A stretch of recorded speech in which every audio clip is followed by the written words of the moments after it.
Hi, I'm Jenny. And I'm Lance. And we're Crazy Empty Nest. And in this video, we're going to tell you everything you want to know before you go to Malawi.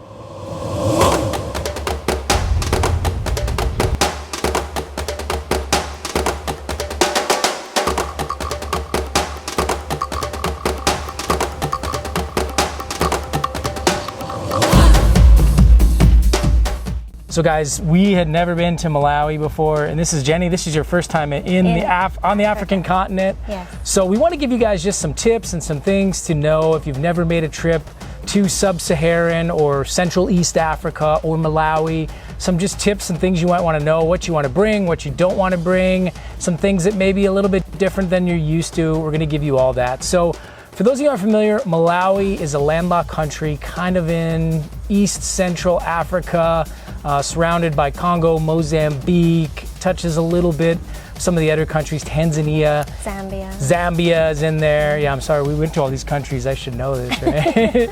But it's a landlocked country. It actually used to be a British colony, so they speak English here. Most of the people speak English, but they also speak the native tribal language, or Chewa or Chichewa, however people say it. Some people say Chewa or Chichewa. But that is a local language here. But we found that pretty much in most of your bigger cities and a lot of your tourist areas, everybody speaks English, and you'll probably find one or two people, even in rural villages, who speak English. But if you really get out there, we went to some really remote areas where maybe only people speak the local Chewa language. But for the most part, I think you can get by with mostly English. We also ran into, you have a large diaspora here of refugees from Congo, from Burundi, from Rwanda, a lot of different places. So you'll see some other languages mixed in here. Did get to speak some French with some Congolese, so you will see those other languages. But for the most part, English can get you by in a lot of places. And even if they don't speak it fluently, a lot of people speak English. So because it's a British colony, the other thing that's going to be a little bit weird, maybe for us non-UK folk, is they do drive on the left-hand side. So if you've never driven on the left-hand side and having a steering wheel on the right side of the vehicle, takes a little bit getting used to. Everything's opposite. You know, most of the vehicles here are manual transmission, so you're shifting with your left hand, your turn signal's on the right, so on and so forth. It's a little bit to get used to if you've never done it before. But, you know, I think after maybe the first couple hours I was back into it. I've driven I've driven in an environment like this once before, and I knocked the rust off, without hurting anybody or getting any serious accidents. So that's really good with that. The people of Malawi, I would say, are probably the most amazing. Yes. Malawi's called the warm heart of Africa for a reason, because everybody is so friendly, welcoming, hospitable, smiling. Even if you're, I think, especially for Mzungos or white people like us, they definitely are. But just in general, I believe they're this way with everybody. So it's one of those things, if you're coming from a place where, people don't greet each other, it's kind of considered rude. So you want to, when you go somewhere, you're going to greet everybody in the building, in the place. Hi, good morning, how are you? Nice to see you. My name's Lance. A lot of that. It took me a little bit to get used to, because I'm so used to being kind of, especially with COVID, isolated, not talking to anybody. And to just be open and friendly again it took a little bit at first. We talked about this in one of our previous videos, but Malawi is one of the poorest countries in Africa. So you need to know that coming in here, that it is very poor, and COVID's only made things worse. So the economy is really bad. A lot of people are unemployed. A lot of people are really struggling right now. The first thing I want to go over is, what do you wear in Malawi? And I am so lucky that I spoke with a lady who had been here before, right before we came here, because in my suitcase I had already packed a bunch of pants, and she said, no way, not in Malawi. You will wear, all the women wear skirts. And for the most part, she was absolutely right, especially for the villages we went into. Yeah. All the women wear skirts. The shortest that they go is right below the knee.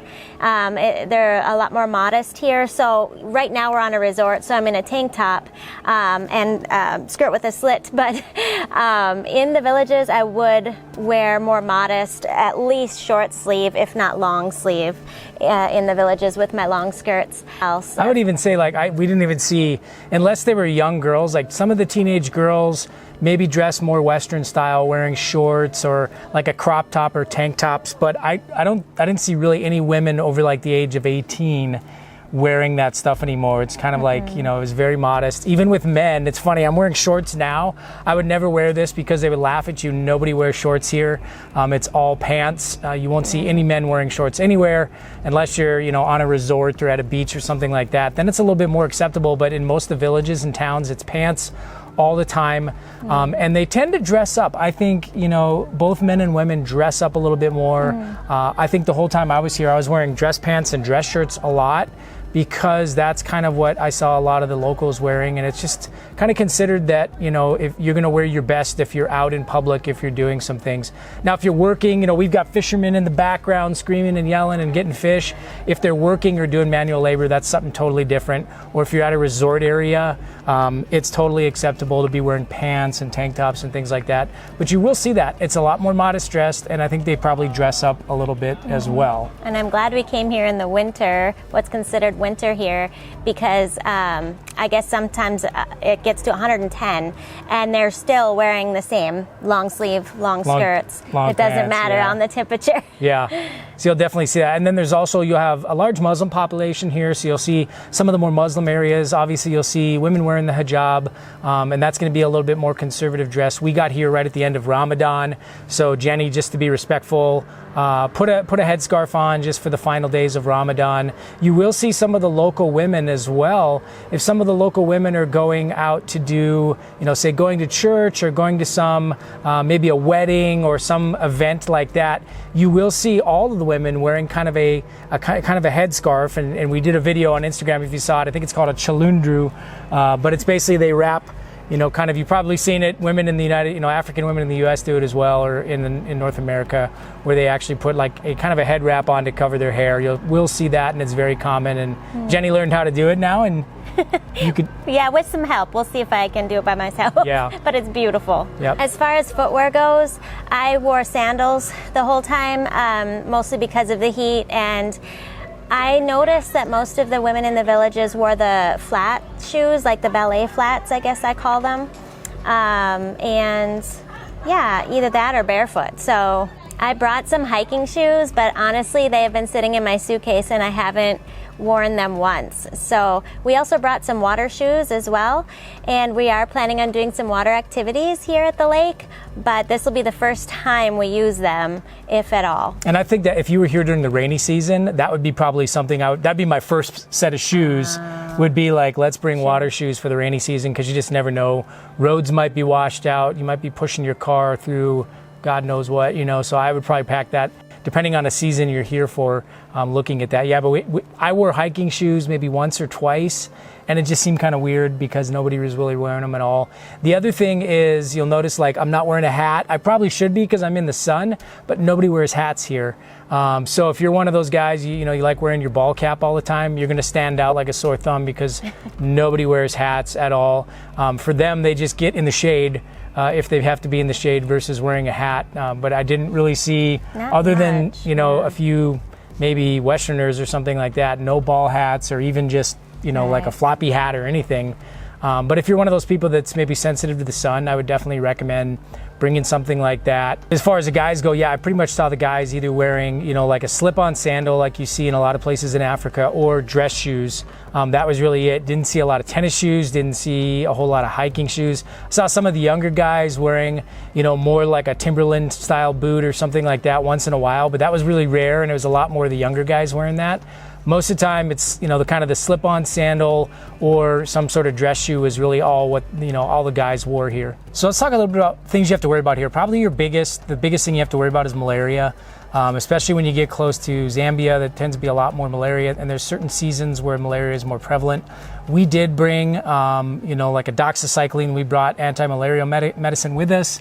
I kind of took it. I've done this for years. I kind of take it on and off every couple days. I don't like taking it all the time, and I ever think if I'm around areas where there's mosquitoes, you want to make sure you have the mosquito nets. And most of the places you go to, I think every single hotel or lodge we stayed at had mosquito nets. If you're a little bit nervous about malaria, you can always get something prescribed from your doctor and bring it along with. That way you have it. If there's any symptoms, you can take that and it should take care of the malaria right away. And if you're like me, I got sick from the doxycycline, so I've just been piling on insect repellent and I've been okay so far. So hopefully that'll work. And I would say that that's the one thing, bring insect repellent with you, because what you'll find here is you'll find bug spray, like stuff to spray in your room, but not a whole lot of like insect repellent that you can apply to your body. I don't think we've seen that anywhere actually, but we have seen spray, like you can get this stuff called Doom that you basically spray and it'll clean out your room, but there's nothing that to apply to yourself. The other thing is, if you have the clothing, I had one shirt that has the Promethean in it, you could bring that stuff too if you're going to be out, doing hiking or in areas where you're outside in the jungle area a lot more. You might want to recommend bringing some of that type of clothing. Another thing we notice is there's a big difference between a lodge and a hotel. So a hotel is going to be more upscale, probably cleaner, kind of more what you're used to in the developed world. But the lodge is more rustic, no shower curtains, you don't know what you're going to kind of have as far as bathroom situation for the toilets and things like that. But, it is more rustic and you get more of the culture that way. And that brings up something too. I would say we had food, some people always get worried about the food. We've had food, everything from high-end resort to locally made stuff to villagers making us dishes. Yes. And neither one of us got sick anywhere we were. I think maybe we're just lucky, but we ate the food everywhere. Didn't have any issues at all. One of the things, I think the foods you're going to see the most is probably, they have a local dish called sima, which is basically made with flour from maize and water. That's very popular. You're going to see a lot of rice and then a lot of chips. And by chips, I mean the UK chips, or what we, Americans would call French fries. You're going to see that a lot. And then you're going to see things like chicken, and they have two types of chicken. There's a local chicken, which is like free range, good, healthy chicken that you'll see running around everywhere anyways. Or they have hybrid chicken, which is kind of more processed, imported from India and other places, and they're not quite sure what's in it, GMOs and all that type of stuff. So we always went with the local chicken. Some of the other things you might see, you see a lot of goat, especially in the local villages. Jenny tried her first goat when we were out in the village. And then also we saw some just a little bit more exotic stuff. Some crocodile. We had crocodile one night. And it's really the thing I think that's really awesome is, like most places, it's seasonal. So they're going to serve you stuff that's fresh, stuff that's, vegetables and fruits that are in season. You're going to get them brought right to your table or to your room or whatever it may be. But it's really actually healthy eating. We always said if you're not sure, especially when buying fruit and things like that, wash it. Make sure it's washed. Typically, most things that are inside, of a peeling, like oranges or bananas, those are typically safe. Apples, you might want to wash those off pretty good before you bite into them. But for the most part, we had no problems with the food at all. And like I said, we had everything from high end to village made food, and it was actually really good. All the food we had here was really, really good. Yeah, another thing that is very common is fish. And yes, I think fish. they call it chambo. The chambo fish. Yeah, it's caught right here, actually behind us. So the next thing we're going to talk about, and I'm going to let Jenny talk about this, is the shower situation.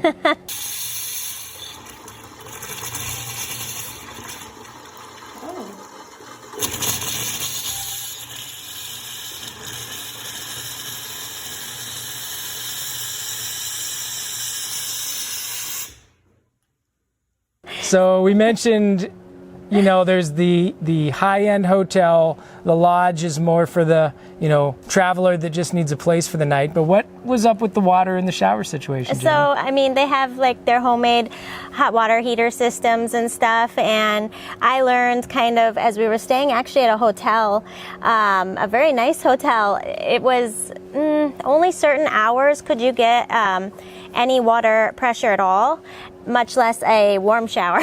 So I learned kind of the hours within what would work best for me to have a warm shower, and I would take a shower. It was usually right before dinner. Yeah. Yeah. And that's what we saw. I think it was like during evening hours, a lot of times they would try to save on electricity and water and stuff like that. So you'd see things were shut off more in the nighttime. And it made it hard because, if you're getting up, we were getting up early sometimes, 4:30, 5:30 in the morning, and they wouldn't have the water wouldn't be on yet.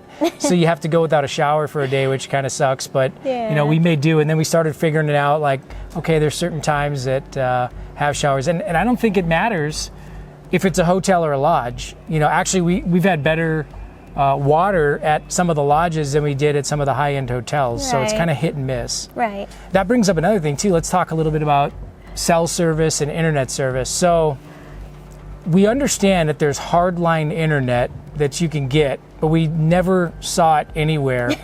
Really, all we saw everywhere was really bad Wi-Fi and then basically using cellular data. We bought a package actually, and I'm just gonna call out Verizon. We bought packages from Verizon. Verizon said, oh, we have an international plan, it'll work in Malawi, you'll have great service. It didn't work once. The whole time we were here. So I would tell you what we've been mostly doing is we bought local SIM cards and then we basically hotspot our phones into the local SIM on a local data plan. The local Airtel honestly was really the only way we could get data, internet, any of that stuff here, all had to go through that. The actual internet or Wi-Fi services, even at restaurants and lodges and hotels, just didn't work, or it was unreliable most of the time. So I would recommend, if you're coming, the first thing you do when you get off at the airport, stop in, grab a SIM card, get a data plan, 15 gigs, whatever you think you're going to need. It's very, very cheap here. I think it was maybe $30 for a SIM card and a data plan, which could last you probably the whole time you're here. But other than that, you're not going to have reliable internet anywhere really in the country that we saw. I'm sure somebody's got it, but every place we went to, we really didn't see it. Right. Something else really important to know before you come here is the water situation is it's not, I didn't feel safe enough to brush my teeth with. I kept my mouth closed in the shower even.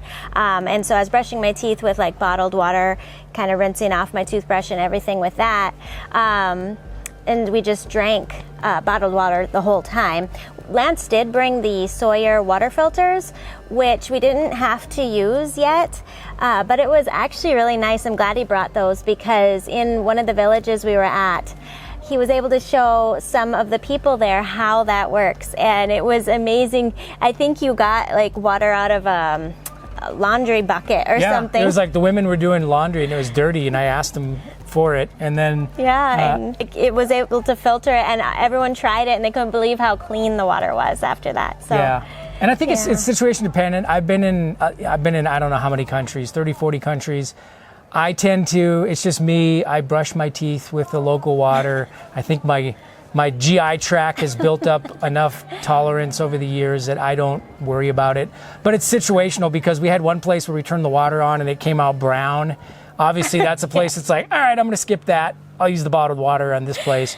But, in most of the places, especially like hotels, lodges, resorts, they're going to have a water filtration system. It's just, it may not be up to, the developed world standards. You just don't know. So you kind of have to just play it by ear and see what you think. But I brushed my teeth with the water. I don't think I had any issues. Jenny chose bottled water. If you do the bottled water, I think you're not going to have any issues. And no worries on the bottled water. It's been readily available at all the hotels, lodges, shops we go to. The only time that maybe I didn't see it available was in the villages we went to, but we made sure and had like a case of water in the car to be handy there. Yeah, so. And that brings up another thing too. Like one of the things, we're driving here, we have our own car.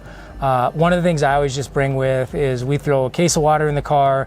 I've got like a Adventure Medical Kits mini, like it's a little travel, medical kit that you can throw in the car. We also brought a solar panel for charging things. If we ever just, it's one of those, if something just happens or we come across an accident, can we help people out? Having a little first aid kit. Having the ability to charge things off of solar is always nice, and all this stuff fits down. I mean, we did carry-on, so it all fit really nice. You can have those things, but these are just things to think about when you're going places like, hey, let's grab a case of water and throw it in the back of the car just in case. But like Jenny said, I think we pretty much found water, readily available almost anywhere. So let's talk about something else that's kind of, it was shocking to us. So we're here during COVID. If you saw the previous video, we had to get special permission from the U.S. State Department and a bunch of other organizations to be able to come in to be able to provide some of the health care and the vision care that we're doing right now. You can see now we have our masks off. There's nobody around. We're socially distancing ourselves. But the crazy thing was we didn't see, the first 3 weeks we were here, we didn't see any other Westerners or white people or what the locals call Mzungos. We didn't see anybody anywhere. And so everywhere we went, we were like celebrities. Yeah. It's like Justin Bieber and Selena Gomez going around places. Some of the villages we went into, we were going to some pretty remote villages, and it was strange to us that they'd never seen white people before. Especially the kids. The kids were younger kids were scared of us. Yeah, and Jenny had a cool way of winning over the kids, but then it also brought out the kids in droves. You can talk about that. Sure, I'm so glad when we went to one of the shops at the beginning that we got these huge boxes or containers full of chocolates and candies. So, you know, they warmed up to me awfully fast, as you can see, when I was handing out some of those and some cookies and different things like that. But he's right. Wow, like we would start with like 20 kids and end up with like 100. I think somebody would run to all the villages and basically be like, Jenny's here with chocolates. And the next thing you know, there'd be, 100 kids following you. It was so fun, though. You were like the Pied Piper leading the kids out of the, it's like. I loved watching you play with the kids. Oh my goodness, they were so curious and playful once they got over that fear of, having someone new in the village and stuff. It was really fun. The one thing we saw too is crazy, like some of the babies were scared of us. Yeah. And they're like, what are you, the abominable snowman? What are you? But it's kind of crazy to think that we're in 2021 and there's still places where they haven't seen white people.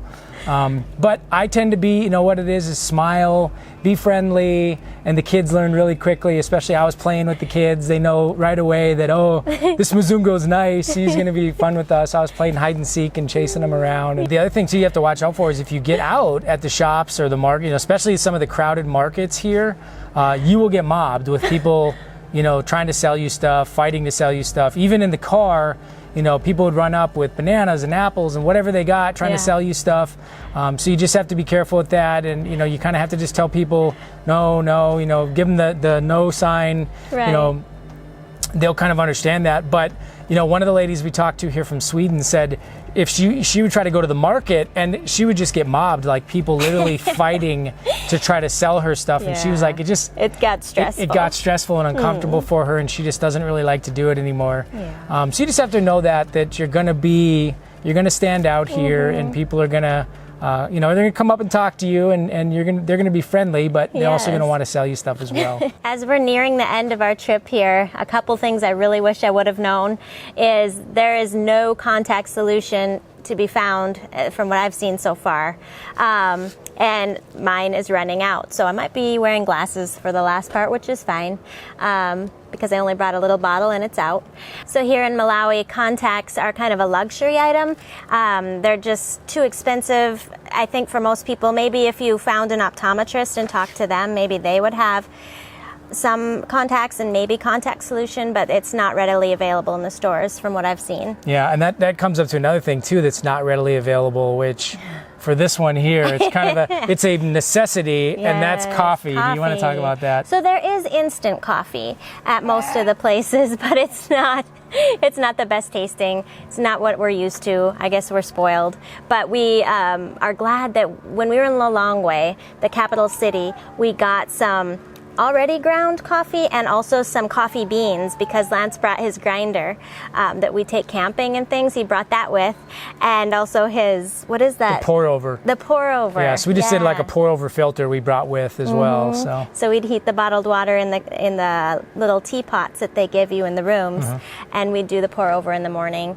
And the nice resort we're staying at now has the drip coffee available in the mornings as well. Yeah, but as far as if like you want to get coffee or you want to make your own coffee or espresso or something like that, the only place we saw it was in the capital city. Yeah. We even checked, we went to a local town here, which is a pretty big sized town with a lot of tourism too, and we couldn't find it anywhere. So maybe, if you ask a local, they might be able to find it. And they do have local, I think it's Mzuzu. Mzuzu is the local coffee here that, some of the places, it's actually pretty good. Some of the places make but for the most part, it's either instant or you find your own. For our fellow overlanders, we just want you to know some of the resorts and places here allow you to camp for a reduced rate, but we would suggest that you bring your mosquito net with you. Yeah. Because they're not going to have that available. No, but places like this, like you can literally, you could drive your vehicle up right on the beach, and you know you're literally sitting on the beach, and I don't even know, I didn't even ask, but it looked like it was maybe $5 or $10 to have a great place on the beach. But again, you're gonna have a lot of bugs, so bring nets if you're doing it. But there is a lot of opportunities for that. A little bit about the culture here and the hospitality, which is just above and beyond anything that I've ever seen. The people here, even though they don't have much in most places that we went, they would give you the shirt off their back. And it is their culture to welcome you by, you know, taking your order for food or making you food from their kitchen. And it's very special to them if you just have a little bit, at least a little bit. And compliments are important. You know, how good the food is. I made sure and made a big deal about that because it really meant a lot to the people here. And learning just a couple phrases in their language is super special, I could tell. Like zikomo was thank you, and that was really special. And also muli buonji is how are you doing? And that just, the people lit up when I finally learned how to say these simple phrases in their language. Yeah, the one thing that was kind of, it happened to us once or twice, is you're going to be considered the guest of honor wherever you go, and they're going to want to put you in a different area than everybody else to eat, which is, we understand like culturally, oh, like thank you, we're the person of honor, but we had to kind of say like, no, we want to eat with, we want to get, know everybody and eat with everybody. So I think that happened maybe the first time, and then we said, hey, we want to eat with everybody. We appreciate it. We thank you so much. We know you're honoring us, but we want to eat with everybody and we want to share. And so we kind of did that, and we just said, we're going to eat with everybody now. But Jenny's absolutely right. We went to villages where it's like we got the best food that they had. If that was rice, if that was goat, if that was whatever they had, they would give you the absolute best, and they will go without. So the one thing, to remember too, is if they're giving you something, that may be all they have. And so just be appreciative of that. Like Jenny said, try it. What we would always do is we would get a little bit, we'd eat, and then we'd go back and get seconds, so we made sure we put a little bit on the plate so we could go back and get seconds to make it, make that effort to be like, oh, this is so good, thank you so much. Trying new things like goat and crocodile that you might not eat, other places, but just showing that appreciation, because the hospitality is amazing, and they're not going to tell you that might be their food for the week that they're giving to you as the guest. What would you say, Jenny? I mean, this really is the warm heart of Africa. Just the people, amazing place, and especially for the circumstances that they're in, the poverty that they're in, you couldn't ask for more grateful, loving, joyful people. Just smiling faces everywhere, and they make you feel so wonderful. It's truly an honor. It's been an honor for us just to be able to get to know this beautiful country, to know the people and their culture, and I think we'll definitely be back. Yes, I have fallen in love with the people for sure.